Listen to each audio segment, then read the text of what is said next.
नमस्कार दोस्तों, कैसे हैं आप लोग। आशा करता हूं कि आप लोग सब लोग सही होंगे। अब हम लोग जो है फिजिक्स में आगे की तरफ बढ़ेंगे। जो भी हम लोग पहले चैप्टर किए हुए थे, अब हम लोग दूसरे चैप्टर पे आएंगे जिसका नाम है मोशन एंड रेस्ट, मतलब गति और विराम। पहले हम लोग इनका डेफिनेशन देखते हैं कि आखिर गति क्या है, विराम क्या है। तो सबसे पहले हम लोग शुरू करते हैं कि मोशन कहते किसको है। गति, जिसको हिंदी में हम लोग गति बोलते हैं।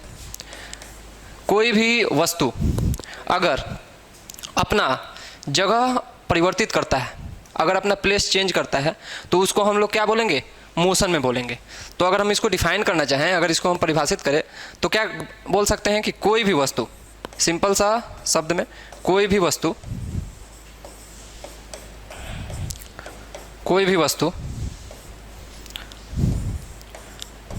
अपना स्थान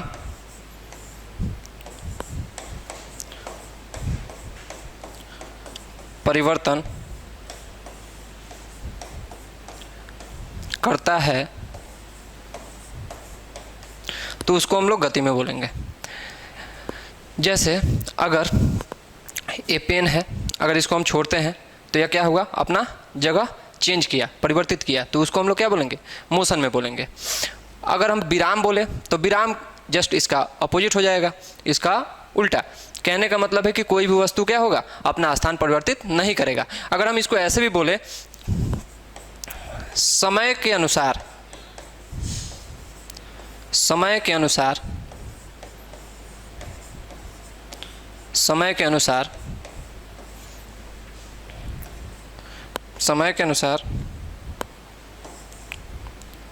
वस्तु के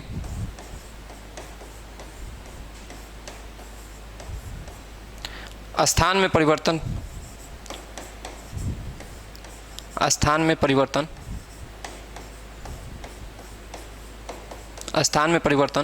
को हम लोग क्या कहते हैं, उस वस्तु को गति में कहते हैं। यह हो गया हम लोग को गति का डेफिनेशन। अब हम लोग देखते हैं क्या, विराम। विराम किसको कहते हैं। विराम जिसको इंग्लिश में रेस्ट बोलते हैं। अगर कोई वस्तु, इससे पहले कुछ देर के लिए इसको देख लीजिए।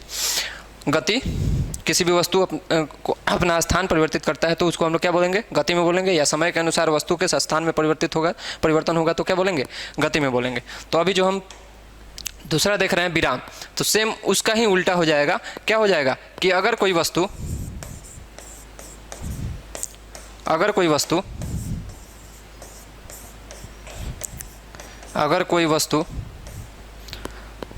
अपने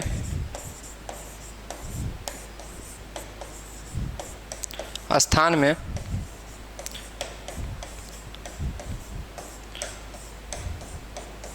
परिवर्तन नहीं करता है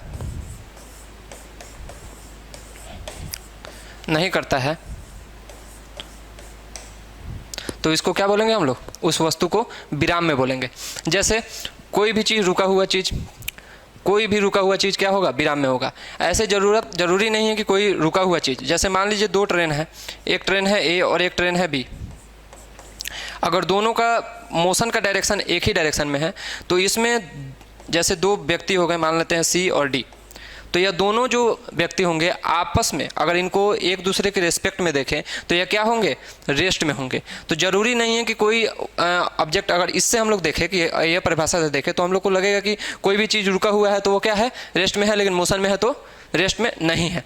तो हम लोग यहाँ पर देख रहे हैं कि गाड़ी तो मोशन में है, यहाँ पे जो भी ट्रेन है वो क्या है, वो मोशन में है, वो गति में है। लेकिन अगर हम यहाँ पे कंपैरिजन देखते हैं, क्या देखते हैं, मेनली कंपैरिजन देखते हैं, तो कंपैरिजन जिसके साथ करते हैं उसी को हम लोग बोलते हैं उस वस्तु का रेफरेंस पॉइंट। नेक्स्ट देखते हैं, जैसे अगर हम ए का कंपैरिजन कर रहे हैं बी से, अगर हम कोई वस्तु का कंपैरिजन, मतलब ए का कंपैरिजन बी से कर रहे हैं, तो जिससे करते हैं उसको बोलते हैं रेफरेंस पॉइंट।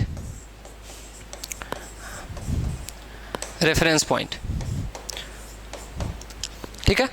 अगर हम बी का कंपैरिजन ए से करते तो ए हो जाता है रेफरेंस पॉइंट। अगर ए का कंपैरिजन बी से करते हैं मतलब इसके सापेक्ष में बोलते हैं कि किसके सापेक्ष में वस्तु क्या हो रहा है, मोशन में है, गति में है या नहीं है। जैसे मान लेते हैं कि एक ए और एक बी, दो तरह के क्या हैं आपको ऑब्जेक्ट हैं। ए जो है वह आपको इस डायरेक्शन में मूवमेंट मोशन में है और बी भी जो है इसी डायरेक्शन में मोशन में है। जैसे मान लेते हैं अगर 5 मीटर पर सेकंड के स्पीड से जा रहा है, यह भी आपको 5 मीटर पर सेकंड के स्पीड से जा रहा है, तो दोनों का स्पीड अगर सेम हो, डायरेक्शन सेम हो, तो यह दोनों एक दूसरे के रिस्पेक्ट में क्या होंगे, रेस्ट में होंगे, क्योंकि इनका पोजीशन जो है ना एक दूसरे के सापेक्ष में क्या हो रहा है, परिवर्तित नहीं हो रहा है। तो यह क्या हो गया, विराम हो गया। अगर यही डायरेक्शन अगर हम लोग चेंज करते, डायरेक्शन अगर परिवर्तित कर दे तो क्या हो जाएगा, ए भी मोशन में हो जाएगा और बी भी मोशन में हो जाएगा।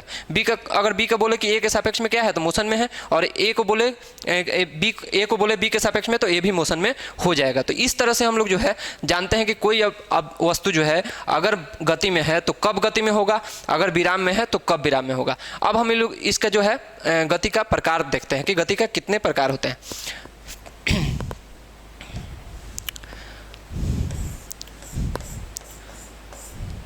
गति के प्रकार,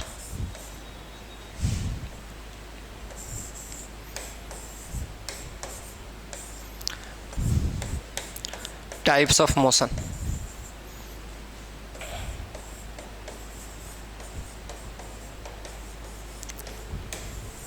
टाइप्स ऑफ मोशन, इसमें बहुत सारा आपको मोशन आ जाएगा। ऐसा नहीं है कि एक ही तरह का मोशन होता है, बहुत तरह का मोशन होता है। सबसे पहला मोशन है ट्रांसलेटरी मोशन।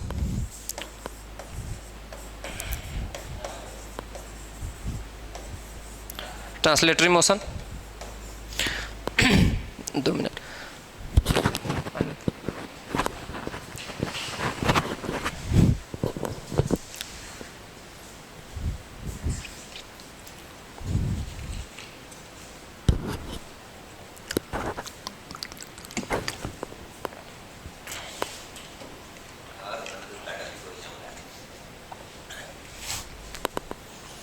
ट्रांसलेटरी मोशन इसको बोलते हैं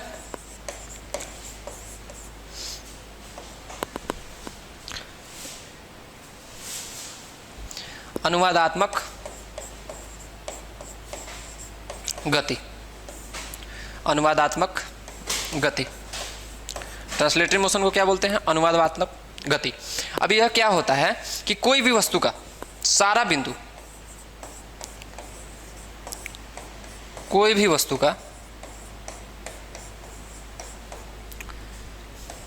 सारा बिंदु, सारा या सभी बिंदु बोलते हैं, सभी बिंदु, सभी ही लिख देते हैं। कोई वस्तु, कोई भी वस्तु की सभी, या इसको ऐसे लिखते हैं, किसी वस्तु की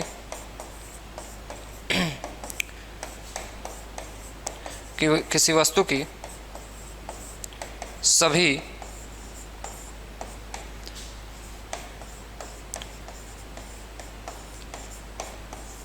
बिंदुओं द्वारा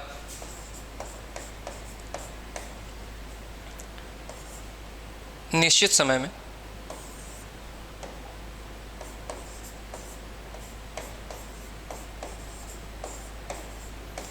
निश्चित समय बोले या किसी समय में, निश्चित समय में, निश्चित समय में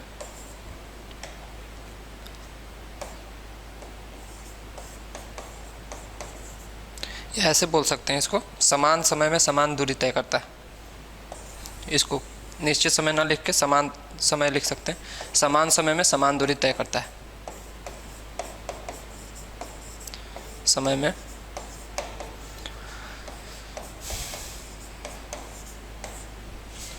समान दिशा में बोल सकते हैं या एक ही दिशा में बोल सकते हैं।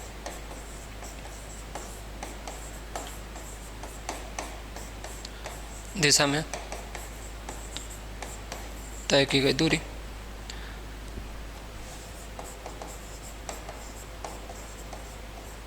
दूरी को क्या बोलते हैं, ट्रांसलेटरी मोशन। कहने का मतलब है कि जिसमें गतिमान वस्तु का सारा बिंदु जो है समान समय में समान आपको दूरी तय करेगा, तो एक ही दिशा में से बोल सकते हैं, एक ही दिशा में दूरी तय करता है, तो उसको ट्रांसलेटरी मोशन कहते हैं। इसका दो टाइप होता है, इसी का दो टाइप होता है। कौन कौन होता है? तो इसी का दो टाइप होता है। दो टाइप में आता है, एक लीनियर आ जाता है, ट्रांसलेटरी मोशन। ट्रांसलेटरी मोशन में ही हम लोग दो टाइप इसको बांट सकते हैं। एक होता है लीनियर मोशन, लीनियर मोशन जिसको रेखीय गति बोलते हैं, रेखीय गति। और दूसरा हो जाता है कर्वलिनियर मोशन।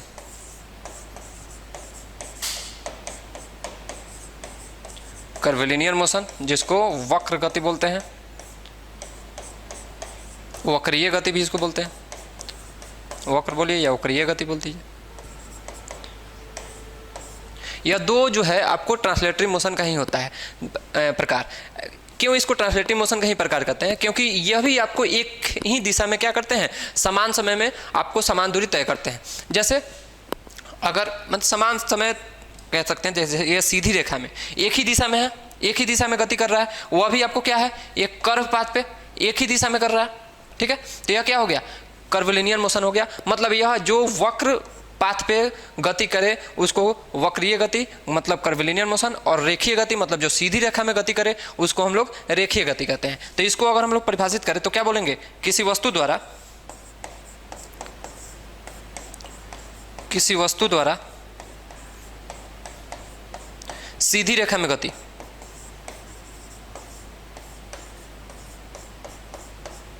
सीधी रेखा में गति, सीधी रेखा में गति को क्या बोलेंगे, लीनियर मोशन बोलेंगे या रेखीय गति बोलेंगे। मतलब जो सीधा गति करे, घूम के या किसी भी तरह से रैंडमली आपको गति ना करे, उसको हम लोग क्या बोलेंगे, रेखीय गति बोलेंगे। यह क्या हो जाएगा, इसको बोलेंगे किसी वस्तु द्वारा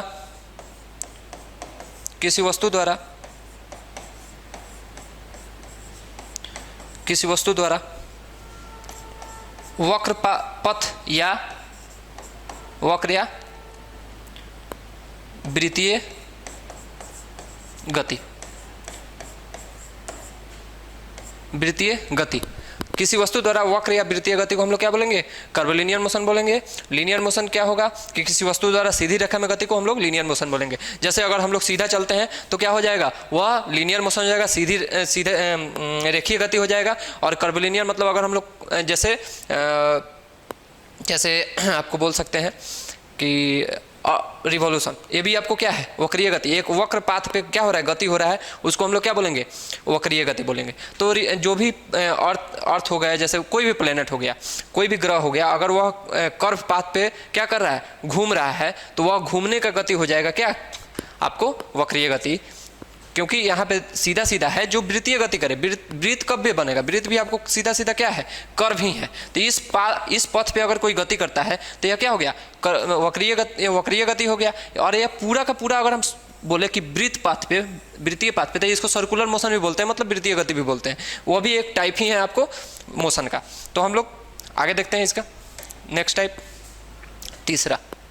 दो तो हो गया, या दो ही, दूसरा टाइप ही हो गया। दूसरा टाइप क्या कर सकते हैं, अब हम लोग देखते हैं रोटेशनल मोशन। रोटेशनल मोशन बोलते हैं घूर्णन गति, घूर्णन गति। घूर्णन गति किसको कहते हैं, घूर्णन मतलब होता है कि अपने एक्सिस पे ही घूमना, मतलब जहां पे है, जैसे यह आपको यहीं पे है तो यहीं पे घूमना, कहीं दूसरी जगह नहीं जाना, अपने अक्ष पे ही घूमने को ही हम लोग क्या बोलते हैं, घूर्णन गति बोलते हैं। मतलब अगर साधारण शब्द में लिखा जाए इसको, तो अपने अक्ष पे गति, अक्ष मतलब एक्सिस, अपने अक्ष पे गति, अपने अक्ष पे गति, इसको हम लोग क्या बोलेंगे, मोशन एट एक्सिस। अपने अक्ष पे गति ही क्या कहलाता है, घूर्णन गति कहलाता है। जैसे अर्थ का, पृथ्वी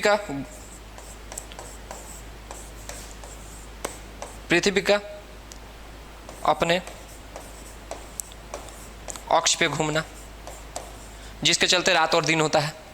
ठीक है, पृथ्वी का अपने अक्ष पर घूमना, इसको क्या बोलते हैं? रोटेशनल मोशन अर्थात घूर्णन गति बोलते हैं। अब आते हैं हम लोग अगले टाइप पे इसका, जिसको हम लोग बोलते हैं रिवॉल्यूशनरी मोशन। तीसरा रिवॉल्यूशनरी मोशन,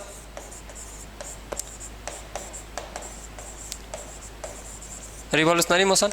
पहले हम लोग टाइप देख लेते हैं, ताकि अगर एग्जाम में किसी भी एग्जाम में किसी तरह का क्वेश्चन है टाइप से रिलेटेड, तो आप लोग बता पाएँ कि कौन सा गति यह कर रहा है। जैसे कभी कभी आता है दूध से मक्खन निकालना, तो कौन सा बल उस पर लगता है? तो सेंट्रीफ्यूगल फोर्स लगता है। देखिए यहाँ पे रिवॉल्यूशनरी मोशन, इसको बोलते हैं परिक्रमण,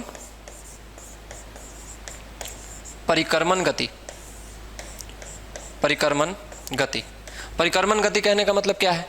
परिक्रमण से ही पता चलता है परिक्रमा, किसी न किसी चीज का परिक्रमा करना। मतलब अगर हम लोग किसी एक पर्टिकुलर चीज के चारों तरफ अगर घूमते हैं तो वो भी क्या हो जाएगा? परिक्रमा ही करना हो गया। जैसे मंदिरों में जाते हैं हम लोग, तो मंदिर में क्या करते हैं? मंदिर में चारों तरफ जो भी आपके भगवान, जो भी भगवान होते हैं हमारे, उनके चारों तरफ हम लोग क्या करते हैं? एक परिक्रमा करते हैं, मंदिर के चारों तरफ घूमते हैं, तो वह क्या हो गया? परिक्रमण गति। वो कौन सा गति कर रहे हैं हम लोग? परिक्रमण गति। वहाँ पे ऐसे बहुत सारा गति हो रहा है। हम लोग अगर पूरा राउंड घूम रहे हैं तो वो सर्कुलर मोशन भी हो जाएगा, वृत्तीय गति भी हो जाएगा, ठीक है। अगर सीधा जा रहे हैं तो वहाँ पे लीनियर मोशन भी हो जाएगा, रेखीय गति भी हो जाएगा। लेकिन हम क्या समझाना चाहते हैं कि किसी एक पार्टिकुलर वस्तु के, माने पार्टिकुलर ऑब्जेक्ट के चारों तरफ घूमना, माने किसी वस्तु के चारों तरफ घूमना ही क्या कहलाता है? परिक्रमण गति कहलाता है, मतलब रिवॉल्यूशनरी मोशन कहलाता है। रिवॉल्यूशनरी मोशन को अगर हम लोग लिखे तो क्या बोलेंगे? किसी वस्तु द्वारा, किसी वस्तु द्वारा, किसी वस्तु द्वारा या किसी एक वस्तु द्वारा, जैसे लिखे किसी वस्तु द्वारा किसी अन्य वस्तु के चारों तरफ, अन्य वस्तु के चारों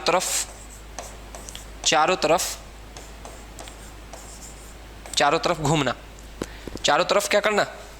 परिक्रमा करना। चारों तरफ घूमना या परिक्रमा करना, चारों तरफ घूमना या परिक्रमा करना ही क्या कहलाता है? आपको परिक्रमण गति कहलाता है, रिवॉल्यूशनरी मोशन कहलाता है। जैसे अगर एग्जांपल ले लें हम लोग, तो एग्जाम्पल क्या हो जाएगा?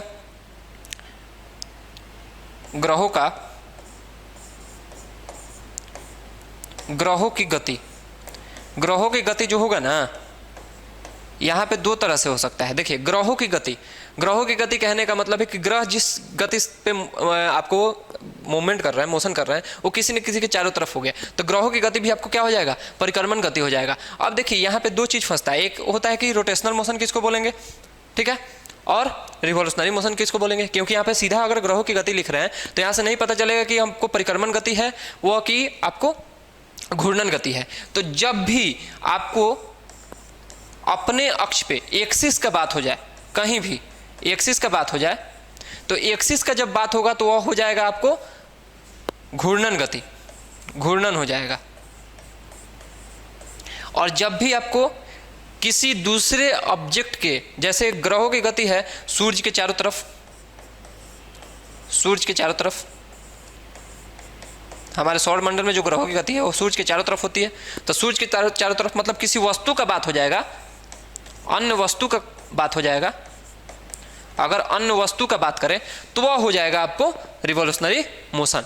तो इस तरह से आपको जो है रोटेशनल मोशन और रिवॉल्यूशनरी मोशन में आप अंतर समझ गए होंगे कि कब रोटेशनल मोशन कहेंगे, घूर्णन गति कहेंगे, अगर सीधा ग्रहों की गति कह दे तो ग्रहों की गति सिर्फ बोले तो अगर दोनों ऑप्शन हो तो दोनों उसमें लिखेंगे। अगर अक्ष पे बोले तो रोटेशनल घूर्णन, अगर अन्य वस्तु के सापेक्ष में अन्य वस्तु का रेफरेंस पॉइंट लेकर बोले तो वह क्या बोलेंगे? आप लोग परिक्रमण गति बोलेंगे। आपको अब आते हैं हम लोग, ऐसे देख लीजिए एक बार। इसके बाद अगला गति कितना हो गया है? 3। अगला गति देखते हैं, जिसको हम लोग ऐसे वृत्तीय गति भी बोल सकते हैं, नॉर्मल अभी बता ही दिए ऐसे वृत्तीय गति, कर्विलिनियर मोशन की तरह ही है, sorry circular motion, circular motion, वृत्तीय गति। वृत्तीय गति किसको बोलेंगे? सिंपल सा बात है कि अगर कोई ऑब्जेक्ट है, जैसे सर्कल है, सर्कल पे कोई वस्तु अगर मोशन में है, सर्कल पे कोई वस्तु अगर अपना गति कर रहा है, मतलब घूम रहा है सर्कुलर पाथ पे, तो उस गति को क्या बोलेंगे? सर्कुलर गति, मतलब सर्कुलर मोशन और वृत्तीय गति। ठीक है, तो देखते हैं क्या बोलेंगे इसको, कि किसी वस्तु द्वारा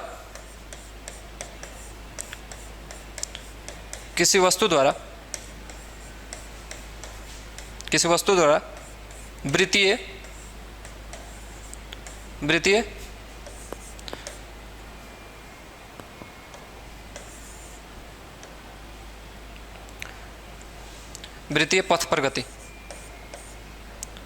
वृत्तीय पथ पर गति, यह क्या हो जाएगा? आपको सर्कुलर मोशन हो जाएगा। जैसे पंखे की गति, यहाँ पे भी फंस जाता है बहुत सारा चीज़। पंखा जो होता है वो आपको मल्टीपल मोशन करता है, बहुआयामी बोल सकते हैं गति, मतलब पंखे की गति जो होता है यह बहुत सारा मोशन करता है। पंखे की गति जो होता है, यहाँ पे पंखा जो अगर मोशन करता है तो वह सर्कुलर पाथ पे ही घूमता है पूरा, लेकिन अगर वहाँ पे हम देखें तो बहुत सारा गति हो जाएगा। वहाँ पे आपको अपने एक्सिस पे भी घूम रहा है, जैसे अगर हम उसके ब्लेड का मोशन देख ले तो वह किसी के चारों तरफ घूम रहा है, तो वहाँ पे बहुत सारा आपको मोशन कह सकते हैं। तो यहाँ पे पंखे की गति में मल्टीपल मोशन अगर आता है, पंखे की गति अगर मल्टीपल मोशन आता है तो मल्टीपल मोशन अगर हम लोग क्वेश्चन में टिक करेंगे, मैंने आंसर में टिक करेंगे। अगर पंखे की गति में अगर ये सब आता है, सर्कुलर मोशन आता है, बाकी कुछ नहीं आता है, अलग आता है, जैसे ट्रांसलेटरी मोशन आ जाए, लीनियर मोशन आ जाए, तो वह सब आता है, तब हम लोग सर्कुलर मोशन टिक करेंगे। ठीक है, इतना में कोई दिक्कत? आगे बढ़ते हैं हम लोग। ठीक है, आगे क्या देखते हैं? तो आगे हम लोग एक गति देखते हैं जिसको ऑसिलेटरी मोशन बोलते हैं। काफ़ी बहुत सारे एग्जामों में पूछा भी गया है। कौन सा है? पांचवा गति क्या है? पांचवा गति का प्रकार हो गया, आपको अभी बताएं, ऑसिलेटरी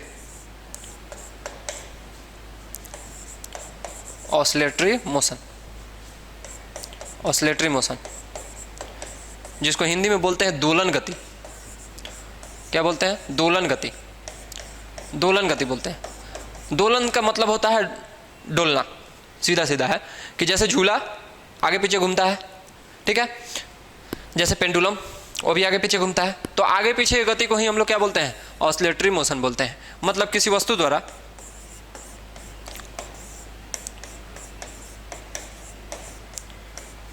किसी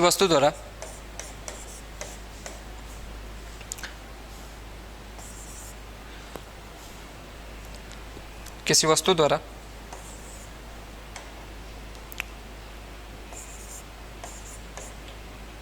किया गया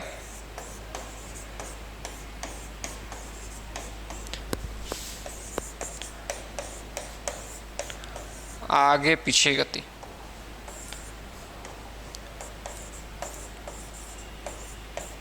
इसको इंग्लिश में ऐसे लिखते हैं टू एंड फ्रो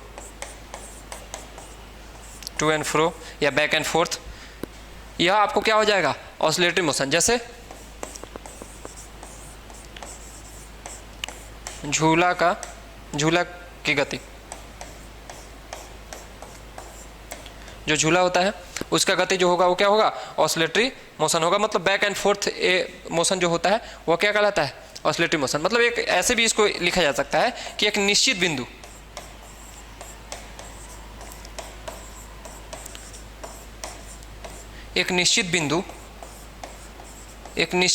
के आगे पीछे, यह भी बोल सकते हैं। एक निश्चित बिंदु के आगे पीछे की गति, एक निश्चित बिंदु के आगे पीछे की गति को हम लोग क्या बोलते हैं? दोलन गति, मतलब ऑसिलेटरी मोशन। कहने का मतलब है कि यह जैसे आपको यह पॉइंट हो गया, एक बिंदु हो गया, इसके आगे इसके पीछे, ऐसे मोशन जो होगा वो क्या होगा? दोलन गति कहलाएगा, ऑसिलेटरी मोशन कहलाएगा। यह देख लीजिए। आगे बढ़ते हैं हम लोग। नेक्स्ट 6ठा नंबर, पीरियोडिक मोशन।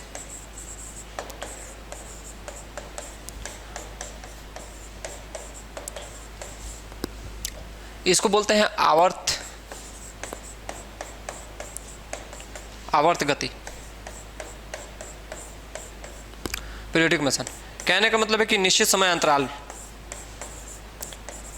साधारण में लिखते हैं हम लोग निश्चित समय अंतराल, निश्चित समय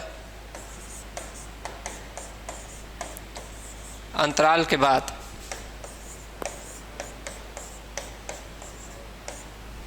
गति का दोहराना, गति का किसी वस्तु द्वारा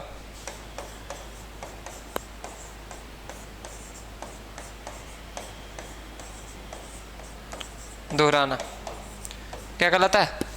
आपको आवर्त गति, पीरियोडिक मोशन कहलाता है। किसी निश्चित समय अंतराल के बाद गति का किसी वस्तु द्वारा दोहराना ही क्या कहलाएगा? पीरियोडिक मोशन कहलाएगा। मतलब एक तरह से कि एक निश्चित समय अंतराल के बाद क्या होगा? गति फिर से वही गति करेगा।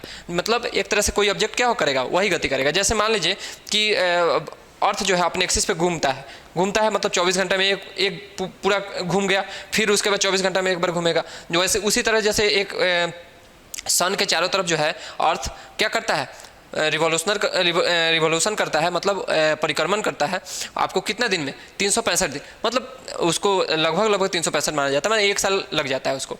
तो 365 दिन में क्या करता है? पूरा परिक्रमा कर लेता है, और 24 घंटे में क्या कर लेता है? अपने अक्ष पे क्या कर लेता है? घूम लेता है। तो मतलब एक निश्चित समय अंतराल के बाद गति क्या होगा? दोहराएगा। मतलब सीधा है 24 घंटे के बाद फिर घूमना शुरू करेगा, उसके बाद 24 घंटे फिर ऐसे घूमते रहेगा। तो निश्चित समय अंतराल के बाद अगर कोई वस्तु गति को दोहराता है तो उसको हम लोग आवर्त गति कहते हैं।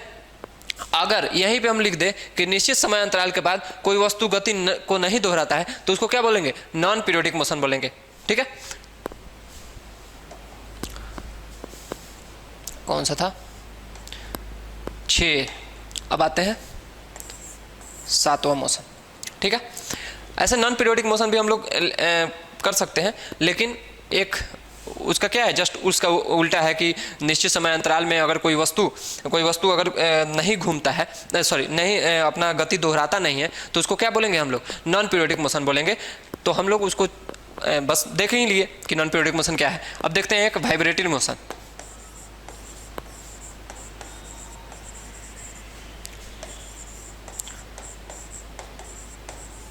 वाइब्रेटरी मोशन, वाइब्रेशन का मतलब होता है कंपन करना। अगर हम मतलब कोई ऑब्जेक्ट है, इसको हीट करते हैं तो इसका पार्टिकल क्या करेगा? कंपन करेगा। तो इसको हम लोग ऐसे कंपयान गति भी बोलते हैं, कंपन गति बोल देते हैं नॉर्मल वर्ड में। कंपन गति,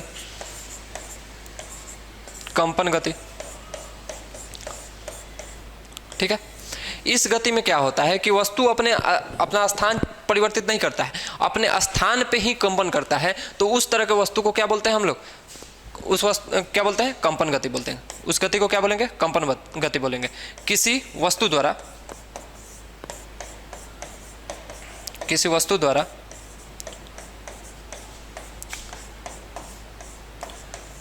बिना स्थान परिवर्तित किए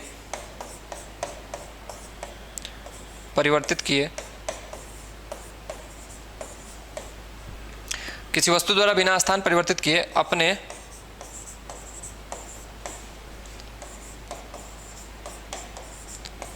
स्थान पे गति करना। जैसे अगर हम गिटार बजाते हैं तो गिटार पे क्या होता है? स्ट्रिंग को क्या करते हैं हम लोग? खींचते हैं। तो वहाँ पे वहाँ का पार्टिकल जो वहीं पे मूवमेंट करेगा। ऐसा नहीं है कि वो अपना प्लेस चेंज करेगा, अपना जगह स्थान परिवर्तित नहीं करता है। तो कोई भी वस्तु द्वारा अगर स्थान परिवर्तित किए बिना अपने स्थान पे ही गति करना क्या कहलाता है? वाइब्रेटरी मोशन कहलाता है। तो यह आपको वाइब्रेटरी मोशन का क्या हो गया? परिभाषा हो गया। आप उदाहरण लिख सकते हैं तो क्या हो जाएगा? जैसे तबला बजाना। अगर हम लोग किसी भी ऑब्जेक्ट पे हम ऐसे लिख देते हैं, किसी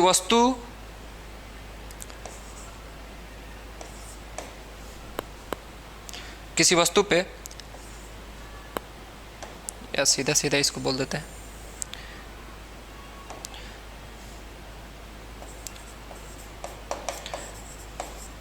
गिटार के तारों द्वारा जो गति होता है उसको भी बोल सकते हैं हम लोग क्या, वाइब्रेटरी मोशन, क्योंकि बिना वाइब्रेशन के क्या होगा, आवाज आएगा नहीं। दूसरा हम बोल सकते हैं कि ध्वनि की गति, ध्वनि की गति जो होता है ना कंपन के कारण ही होता है, तो ध्वनि की गति क्या होगा, कंपन के कारण ही होगा, तो इसको भी हम लोग क्या बोलेंगे, वाइब्रेटरी मोशन ही बोल सकते हैं, मतलब कंपन गति बोल सकते हैं, ठीक है। क्योंकि ध्वनि कब तभी सुनाई देगा जब हम किसी चीज़ को अगर हीट करते हैं, जैसे मान लीजिए यहाँ पे क्या है, पूरा एयर है, एयर मॉलिक्यूल है, तो जब तक हम लोग बोलेंगे तो जो एयर मॉलिक्यूल होता है वो यहाँ से वाइब्रेट होगा, तो वाइब्रेशन जो होगा वो एक तरह से एनर्जी है, तो अपने पोजीशन पे ही मॉलिक्यूल क्या होगा, वाइब्रेट होगा, और वो क्या करेगा, अगले मॉलिक्यूल को क्या करेगा, एनर्जी प्रोवाइड करेगा, जिससे वो क्या होगा, अगला मॉलिक्यूल भी क्या होगा, वाइब्रेट होगा, और इस तरह से हमारे कानों तक पहुंचता है वाइब्रेशन, और उसको क्या करते हैं हम लोग, सुन पाते हैं। तो यह आपको क्या हो गया, वाइब्रेटरी मोशन हो गया। मोशन में एक और टाइप देख लेते हैं हम लोग, ऐसे एक और टाइप क्या हो सकता है, जैसे रेक्टिलिनियर मोशन, ऐसे रेक्टिलिनियर और लिनियर एक ही मोशन है, तो रेक्टिलिनियर मोशन पढ़े या ना पढ़े उसका कोई फर्क नहीं पड़ता है। लीनियर मोशन पढ़ चुके हैं हम लोग, लीनियर मोशन पढ़ चुके हैं, तो सेम रेक्टिलिनियर मोशन उसी की तरह होता है। एक मोशन होता है रैंडम मोशन, रैंडम मोशन नाम से ही पता चल रहा है, रैंडम मोशन, रैंडम मोशन किसको बोलते हैं, देखो नाम से ही पता चलता है, रैंडम, किसी भी डायरेक्शन में कहीं भी मोशन अगर होगा तो क्या होगा, रैंडम मोशन कहलाएगा, माने किसी भी तरह से मोशन हो सकता है, इसका कोई दिशा नहीं है, किसी भी दिशा में मोशन, सीधा बोल सकते हैं, किसी भी दिशा में गति, या कहीं भी किसी तरह से गति, किसी भी दिशा में गति या किसी तरह से गति रैंडम मोशन कहलाएगा। जैसे अगर कोई चीज़ अगर हम लोग मान लीजिए एक रुखरे सतह पे, रुखरा जो होता है, ऊबड़ खाबड़ बोलते हैं, रुखरे या ऊबड़ खाबड़, इस तरह का सतह होगा, सतह, रुखरा सतह पे अगर किसी वस्तु को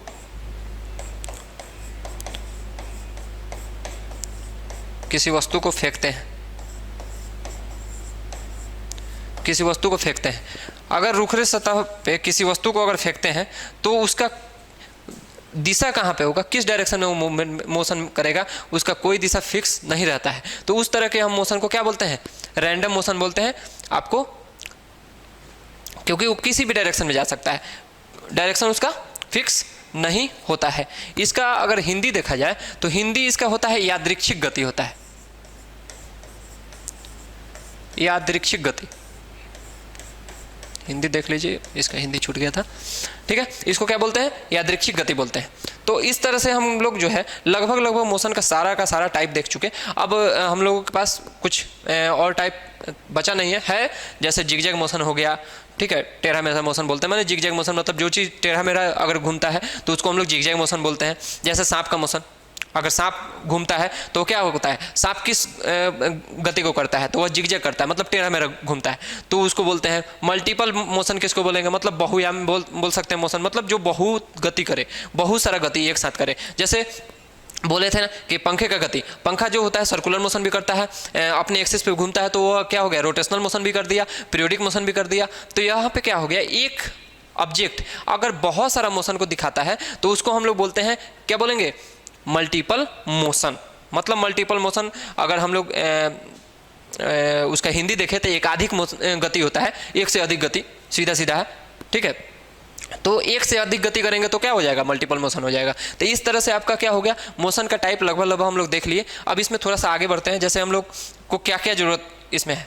अब देखिए इसमें है कि अगर हम लोग मोशन करते हैं तो कुछ ना कुछ दूरी कुछ ना कुछ लेंथ हम लोग जाएंगे, किसी ना किसी डायरेक्शन में जाएंगे, तो कहीं ना कहीं तो जाएंगे। तो यह जो हम लोग लेंथ कवर कर रहे हैं, लेंथ जो जा रहे हैं, लंबाई तय कर रहे हैं, ये इसको क्या बोलते हैं। अगर हम लोग ऐसे घूम रहे हैं, तो यहाँ से अगर हम लोग को इसका देखना है कि डिस्टेंस क्या है, तो इसको क्या बोलेंगे, ठीक है। तो यह हम लोग अब देखेंगे कि लंबाई जो तय कर रहे हैं हम लोग, जो भी मोशन कर रहे हैं उसमें जो हम लोग तय कर रहे हैं, जो भी हम लोग चल रहे हैं, तो उसके बारे में कि क्या बोलेंगे। जैसे मान लीजिए कि हम बोले हैं एक मोशन में कि समान समय में समान दूरी तय करता है एक ही दिशा में, तो अब दूरी क्या है। अगर हम ये पूछे कि समान समय में समान दूरी तय करता है, तो आखिर दूरी है क्या, तो इसके बारे में अब हम लोग एक एक करके जानेंगे कि आखिर दूरी है क्या। दूरी हो गया, तो सबसे पहला अब हम लोग देखते हैं डिस्टेंस। डिस्टेंस दूरी सिर्फ समझते जाएंगे हम लोग, डिस्टेंस जिसको दूरी बोलते हैं। चलिए देखते हैं, शॉर्ट में ही देखते हैं। एक्चुअल लेंथ, एक्चुअल लेंथ जो होता है ना किसी ऑब्जेक्ट का, एक्चुअल लेंथ, एक्चुअल लेंथ कहने का मतलब कि निश्चित लंबाई, निश्चित लंबाई, निश्चित लंबाई, ठीक है। या इसको ऐसे भी बोल सकते हैं टोटल लेंथ, कुल लंबाई, टोटल लेंथ कुल लंबाई, कुल लंबाई। अगर किसी ऑब्जेक्ट का हम कुल लंबाई देखें या निश्चित लंबाई देखें, तो वही क्या हो जाएगा, उसका दूरी हो जाएगा। जैसे अब कैसे देखते हैं, जैसे देखिए कोई पॉइंट है ए, यहां से कोई ऑब्जेक्ट गया बी तक, ठीक है, ठीक है, यहां से कोई ऑब्जेक्ट क्या गया बी तक गया, बी तक गया। तो अब मान लेते हैं यहां पे पॉइंट बी है, तो यहां से यहां तक का जो लेंथ होगा ना, यहां से यहां तक का जो लेंथ होगा, जो टोटल लेंथ होगा, वही क्या हो जाएगा, डिस्टेंस हो जाएगा। मतलब यहां पे जो ए बी हो गया, यह क्या हो गया, डिस्टेंस हो गया। क्या हो गया, डिस्टेंस हो गया, मतलब दूरी हो गया। तो एक्चुअल लेंथ किसी ऑब्जेक्ट का, किसी वस्तु का कुल लंबाई क्या कहलाता है, उस वस्तु का दूरी कहलाएगा। मतलब हम अगर हम लोग यहाँ से कहीं एक पोजीशन से दूसरे पोजीशन तक जाते हैं, तो यहाँ से यहाँ तक जो हम लोग के द्वारा जो कुल लंबाई तय किया जाएगा, वही क्या हो जाएगा, दूरी हो जाएगा। तो तय की गई कुल लंबाई को हम लोग क्या बोलते हैं, दूरी बोलते हैं। तो अगर हम इसको नेक्स्ट पेज में देखते हैं, अगर हम लोग दूरी बराबर बोले कि दूरी बराबर क्या हो जाएगा, तो तय की गई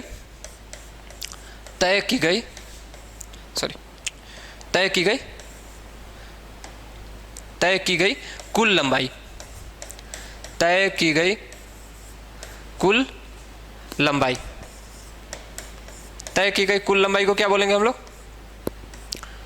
आपको दूरी बोलेंगे, मतलब डिस्टेंस बोलेंगे, ठीक है।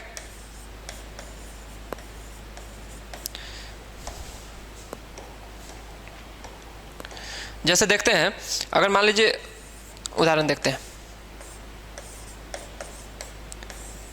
उदाहरण देखते हैं, उदाहरण में क्या हो जाएगा समझिए, एग्जाम्पल।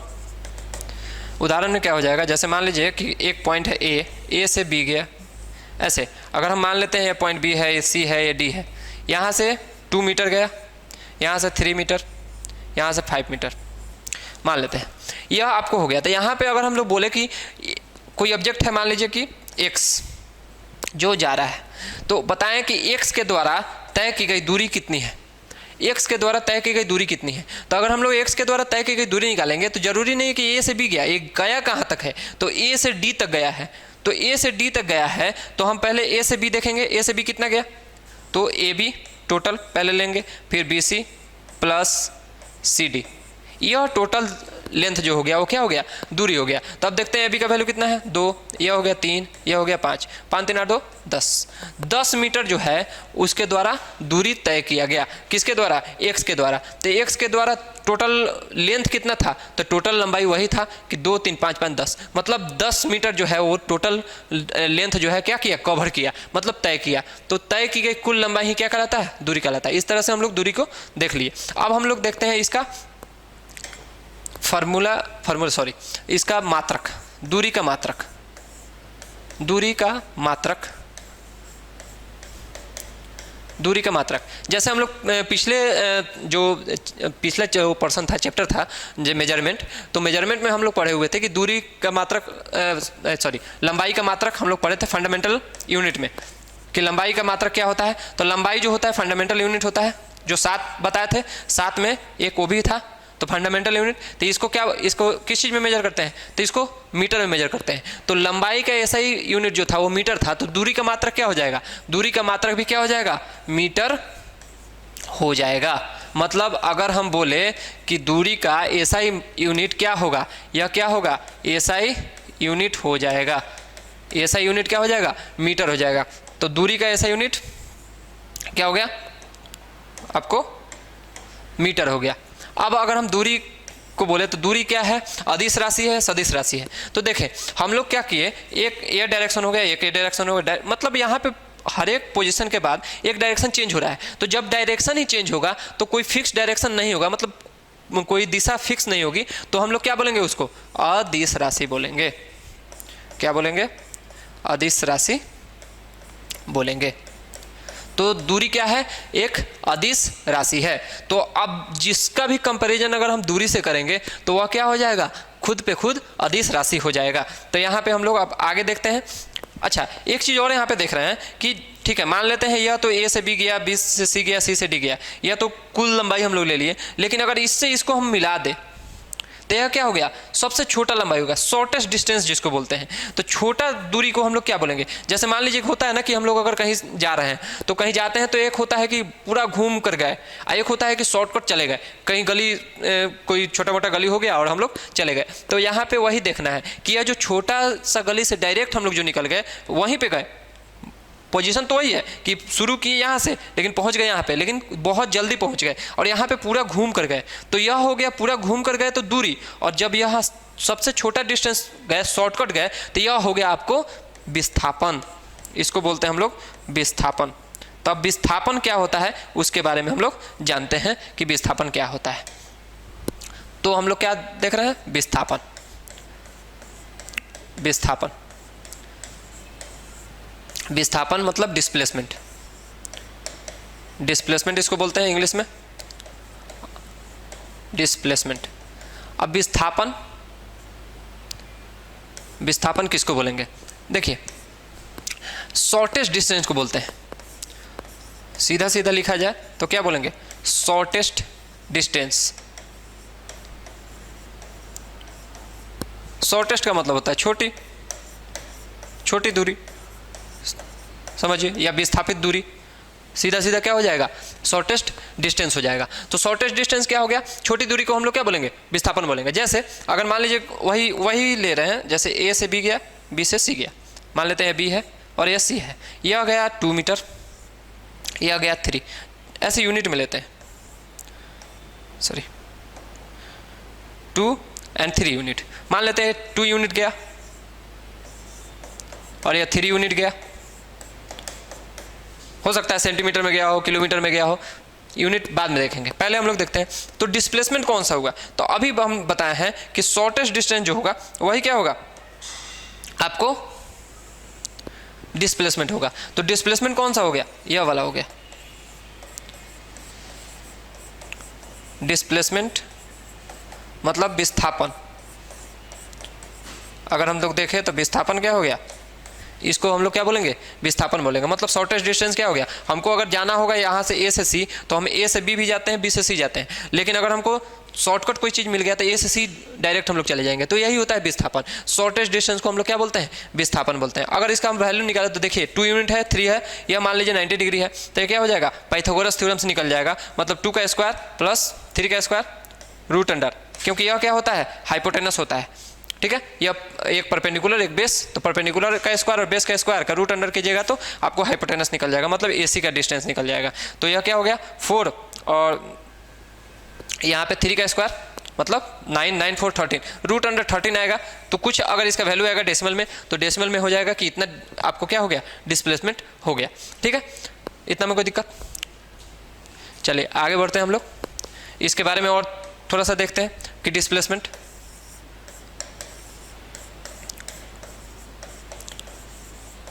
डिस्प्लेसमेंट, अब डिस्प्लेसमेंट क्या है, अदिश राशि है कि सदिश राशि है। तो देखिए यहाँ पे अभी हम बताए हैं कि यह क्या है, एक फिक्स डायरेक्शन में है, इसका डायरेक्शन चेंज नहीं हो रहा है, यह इसी डायरेक्शन में आपको क्या हो रहा है, ट्रेवल कर रहा है। लेकिन यहाँ पे डायरेक्शन हर पोजीशन पे आपको क्या हो रहा है, हर जगह पे चेंज हो रहा है। तो जब चेंज होगा एक डेफिनेट डिस्टेंस के बाद क्या हो रहा है, डायरेक्शन चेंज हो रहा है, लेकिन यहाँ पे चेंज हो रहा है, डायरेक्शन नहीं हो रहा है। तो यह क्या हो गया, जब डायरेक्शन चेंज नहीं होगा और मैग्नीट्यूड रहेगा तो यह क्या हो जाएगा, आपको सदिश राशि हो जाएगा।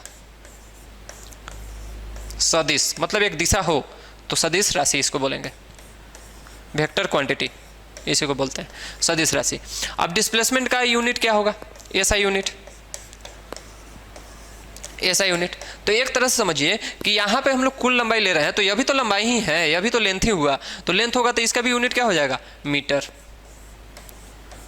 तो डिस्प्लेसमेंट का यूनिट क्या होगा, मीटर। तो एक तरह से देखिए कि अगर डिस्प्लेसमेंट से जिसको कंपैरिजन करेंगे वह क्या होगा, वह भी आपको सदिश राशि होगा। तो इस बेस पे अब हम लोग कुछ देखते हैं आगे, जैसे इसको देख लीजिए एक बार, सदिश राशि हो गया, यूनिट हो गया। अब हम लोग देखते हैं एक आता है स्पीड, एक ही साथ कर देते हैं, स्पीड जिसको हम लोग बोलते हैं चाल, ठीक है, और एक तरफ कर देते हैं वेलोसिटी, वेलोसिटी जिसको बोलते हैं वेग। अब देखिए दोनों में अंतर क्या है। स्पीड अगर हम लोग निकालेंगे, किसी ऑब्जेक्ट का स्पीड अगर निकालते हैं, स्पीड निकालते हैं तो हम लोग क्या करते हैं, डिस्टेंस, डिस्टेंस बटा टाइम करते हैं, डिस्टेंस बटा टाइम, मतलब ये चाल हो गया, चाल हो गया, यह क्या हो गया, दूरी हो गया, और यह समय। तो चाल बराबर क्या होता है, दूरी बटा समय। मतलब अगर हम स्पीड को डिफाइन करें तो हम लोग ये भी बोल सकते हैं कि rate of distance, rate of distance मतलब दूरी के दर को, मतलब एक तरह से बोल सकते हैं कि ऑब्जेक्ट माने वस्तु के द्वारा तय की गई दूरी के दर को हम लोग क्या बोलेंगे, चाल बोलेंगे, मतलब स्पीड बोलेंगे, डिस्टेंस, डिस्टेंस बाय टाइम। मतलब रेट का मतलब यहाँ पे क्या होता है, रेट का मतलब ज़्यादातर फिजिक्स के टर्म में आपको टाइम को ही देखेंगे, दर देखेंगे। अब देखिए यहाँ पे क्या कंपैरिजन होता है, तो यहाँ पे हम लोग देखते हैं वेलोसिटी, वेलोसिटी क्या हो जाएगा, वेलोसिटी इक्वल टू क्या हो जाएगा, तो यहाँ पे हम लोग लेते हैं डिस्प्लेसमेंट, क्या लेते हैं, displacement, displacement, displacement by time. यहाँ पे इसको क्या बोलेंगे, विस्थापन, विस्थापन समय, विस्थापन बटा समय।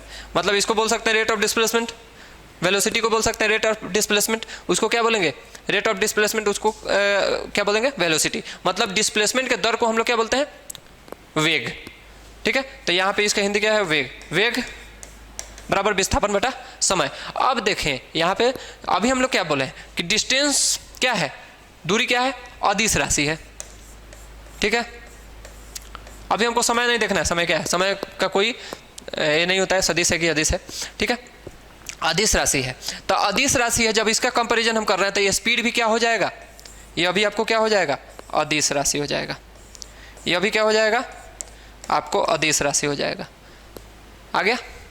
अब देखिए यहाँ पे क्या कंपैरिजन किए हम, विस्थापन किए, विस्थापन किए मतलब डिस्प्लेसमेंट क्या है, तो डिस्प्लेसमेंट आपको सदिश राशि है। तो जब यह सदिश है तो वेलोसिटी भी क्या हो जाएगा, मतलब यह भी आपको सदिश राशि हो जाएगा, ठीक है। सदिश राशि, इसको क्या बोलेंगे, सदिश राशि बोलेंगे वेलोसिटी को।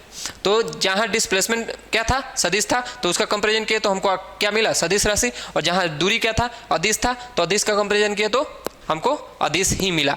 तो अदिश के साथ कंपैरिजन करने पर अदिश मिलता है, सदिश के साथ कंपैरिजन करने पर सदिश, ज़्यादातर यही होता है, मैक्सिमम, ठीक है।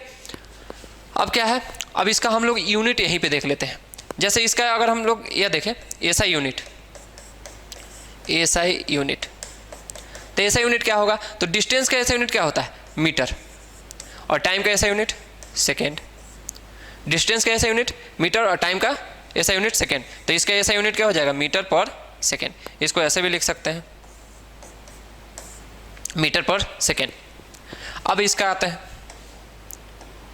वेलोसिटी का, तो वेलोसिटी का डिस्प्लेसमेंट का यूनिट क्या होता है, मीटर, और टाइम का यूनिट सेकेंड। तो इसका भी क्या हो जाएगा यूनिट, ऐसा यूनिट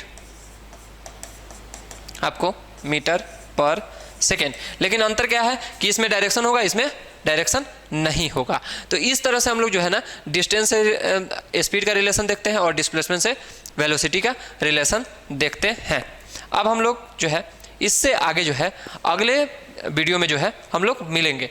तब तक हम लोग इतना देखते हैं, अगले वीडियो में हम लोग एक्सेलरेशन देखेंगे, टाइप्स ऑफ वेलोसिटी देखेंगे कि वेलोसिटी कितना टाइप है वेलोसिटी का, और आपको एक्सेलरेशन का वेलोसिटी का टाइप, जैसे एस्केप वेलोसिटी देखना है हमको, रिलेटिव वेलोसिटी देखना है, यूनिफॉर्म वेलोसिटी देखना है, ठीक है, एवरेज स्पीड देखना है, यूनिफॉर्म स्पीड देखना है, मतलब स्पीड से रिलेटेड, वेलोसिटी से रिलेटेड और एक्सेलरेशन से रिलेटेड। मतलब इस चैप्टर को हम लोग अगले वीडियो में कंप्लीट कर देंगे कि गति में जो पढ़ना है वो इतना ही रहेगा। अब उसके बाद उसके नेक्स्ट वीडियो में हम लोग देखेंगे गति का नियम, जैसे न्यूटन का जो न्यूटन फर्स्ट नियम दिए थे, पहला नियम दिए थे, दूसरा नियम दिए थे, तीसरा नियम दिए थे, उसके बारे में हम लोग ज़्यादा से ज़्यादा उस वीडियो में हम लोग देखेंगे। तब तक के लिए धन्यवाद।